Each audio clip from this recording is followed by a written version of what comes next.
কক্সবাজারে সড়ক দুর্ঘটনায় এক মোটরসাইকেল আরোহী ও এক পথচারীর মৃত্যু হয়েছে।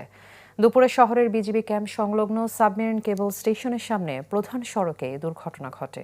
প্রত্যক্ষদর্শীরা জানান, মোটরসাইকেল আরোহী কামরুল শহর থেকে বাস টার্মিনালের দিকে যাওয়ার সময় ঘটনাস্থলে পথচারী কামালকে ধাক্কা দেয়। এরপর বিপরীত দিক থেকে আসা অটোরিকশার সাথে সংঘর্ষ হয়। এতে গুরুতর আহত হয় পথচারী ও মোটরসাইকেল আরোহী। পরে সদর হাসপাতালে নেওয়া হলে চিকিৎসক তাদের মৃত ঘোষণা করেন। নিহত কামরুল শহরের আদর্শ গ্রামের একটি মোটরসাইকেল গ্যারেজের কর্মচারী। পেশায় দিনমজুর কামাল স্থানীয় চৌধুরীপাড়ার বাসিন্দা।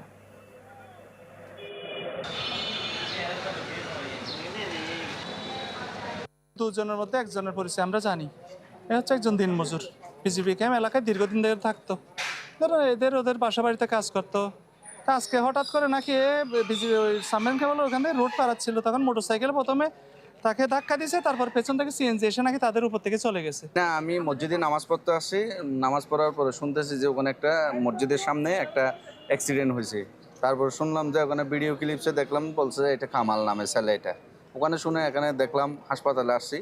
ওখানে আপনার ইমার্জেন্সিতে গেছি, বলছে ওইটা মারা গেছে, লাশ মর্গে আছে।